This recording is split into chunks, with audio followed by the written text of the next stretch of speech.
Dr. Devinder Sharma chairs an independent collective called the Forum for Biotechnology and Food Security. He has done many researches on policy issues concerning biodiversity, sustainable agriculture, and intellectual property rights. He has also conducted many studies regarding environment and development, biotechnology and hunger, and implications of the free trade paradigm. Dr. Sharma has been a visiting fellow at the International Rice Research Institute in Philippines and also at the University of Cambridge. First of all, you all know that we have overflowing stocks of food grains. Government of India is toying with the idea of exporting it, bringing the prices down to as much as possible, trying to find out markets to export that food grain. And we also know that we have, out of the 320 million people who go to bed hungry every night, something around 250 are the people who are acutely malnourished and so on. Now, while the government of India is toying with the idea of finding an export market for its own food grains, it has come out with a wonderful recipe to solve the malnutrition problem. Last year, it allowed an American company called RiceX to collaborate with Monsanto to set up a manufacturing plant in India, which will convert rice bran, which is traditionally used as cattle feed, as you all know in India, into human nutritious food. The company says it has the recipe for solving the malnutrition problem in India. This is something which is untested, patented technology. We don't know what it means. Now, interestingly, the company has been allowed to set up a manufacturing plant in India to convert the cattle feed into human nutritious food, whereas your own human nutritious food is being exported for the cattle of the Western countries. As you all know, when we export food grains, 80% of it goes for cattle consumption in the West, and that is how they meet the calorie requirement. The other major development that has taken place this year, when we had the elections in America, one of the common slogans or what was banner headlines would be, if you want to know what is confusion, follow the American elections. And now we know the issue has been settled. George Bush has been president-elect. But what is little known is that both George Bush and Al Gore had promised their electorate that in the next 4 years, whosoever becomes the president, the subsidies to agriculture will go up. Now, this is despite the WTO telling us that the subsidies have to be reduced in the developed countries. They have said very categorically that as per the Farm Bill, the subsidies will go up. Now, before we go on to the issue of WTO and agriculture, I suppose it is important to look at the total dimension that India is placed in the present scenario. Now, as you all know, when we got our independence 53 years back, the total population of the country was hovering around 320 million, out of which about 200 million plus were farmers. Today, 53 years hence, the total population is 1,000 million plus, and out of which 700 million people are directly and indirectly related to agriculture. The landholding size per family is less than 2 hectares. Compared to America, as has already been said earlier, the number of farmers have come down to 900,000.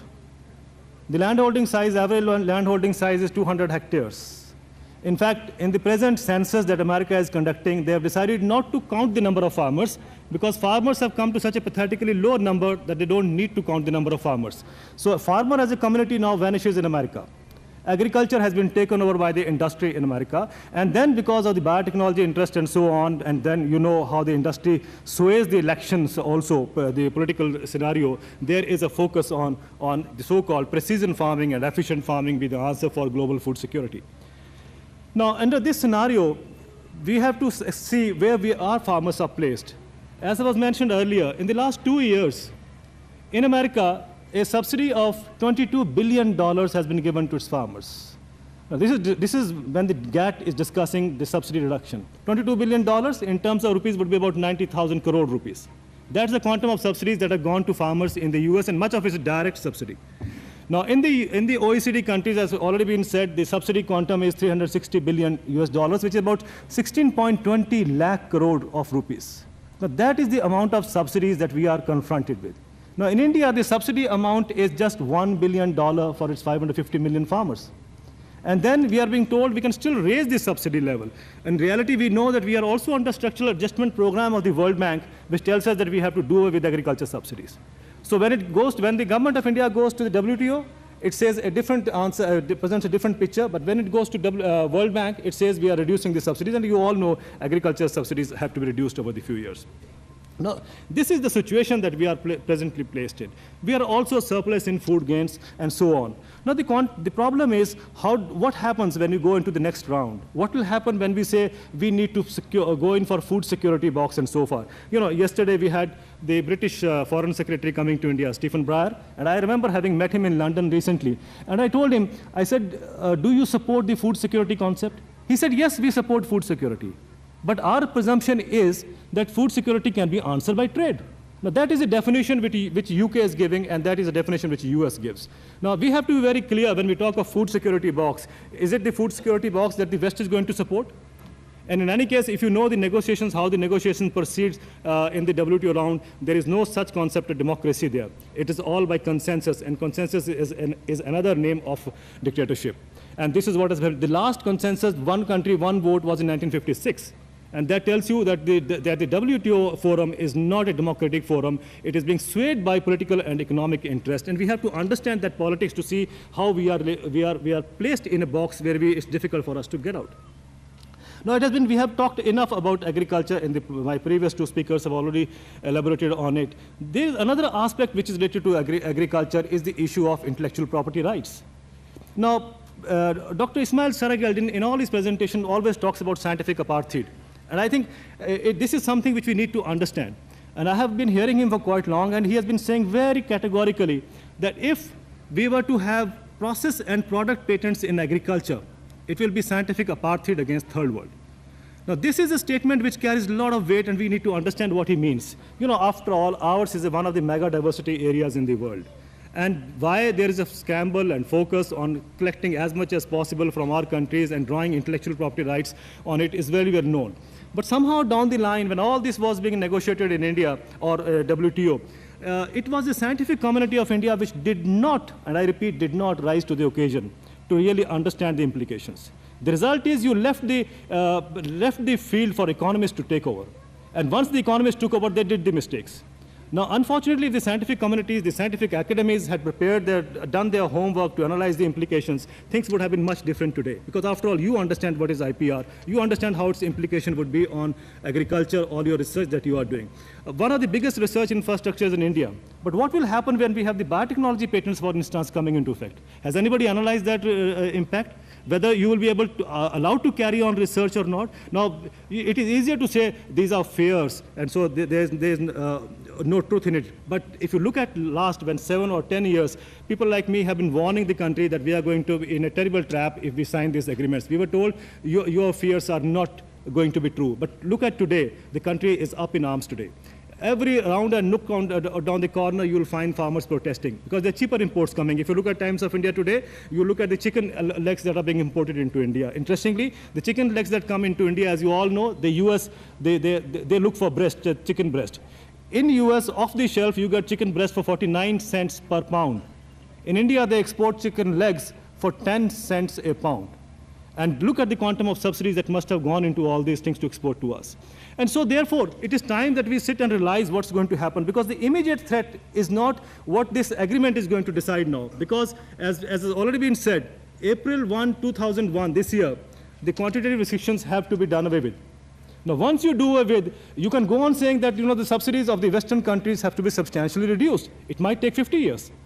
But then you have done the damage in the next 3 or 4 months. The imports will start flowing in.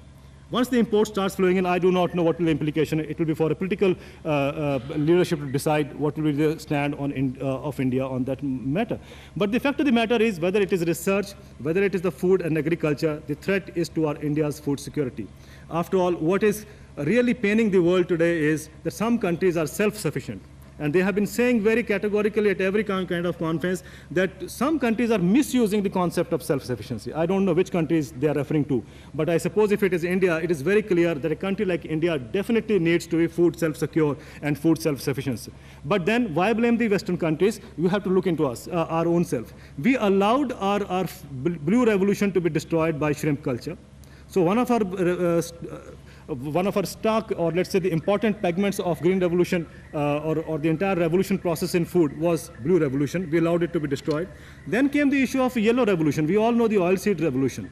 The World Bank didn't tell us, sorry, the World Bank has always been telling us, the WTO never told us to reduce the subsidies to a level that they have come down to. Today we are importing something around 9,000 crores worth of oilseeds. Now comes the issue of milk. We all know when the cheaper milk started flowing into India, what happened? And now in the years to come, we'll see still, despite the duties being raised to 60%, the milk will start flowing into India, and there's another threat to the so-called white revolution. Now the main threat is ultimately going to be on the green revolution. Let's not forget that. And therefore, the entire focus is, as you have seen in Punjab, what happened when they grown the paddy, they were, for 3 weeks, the government of India did not venture into. The officials might deny it, but the fact of the matter is, if you have seen Govinda performing in one of the serials or one of the advertisements, he say, Jor ka jhatka dheere se. Now, the government of India knows that if it were to immediately withdraw procurement of food grains, the governments would fall. So therefore, they're going to give it slowly, building up this message down the line that, farmers should now be prepared, let the market forces operate and so on. The kind of system which Dr. Swaminathan talked about yesterday, after all, there was a policy initiative which went along with the technology when we had the Green Revolution, is now being dismantled. Whether we like it or not, in the years to come, we will see even the attack is on CACP, the Commission for Agriculture Cost and Prices. There is an attack definitely on it, and you will see that their role is minimized in the years to come. So we are definitely on the direction on what the WTO wants us, and which means that we are trying to remove our focus on self-sufficiency. Because in this country, there is an important school of thought which has already begun to say it is cheaper to import food grains than to produce it within the country. Not realizing what will it do with your 550 million farmers.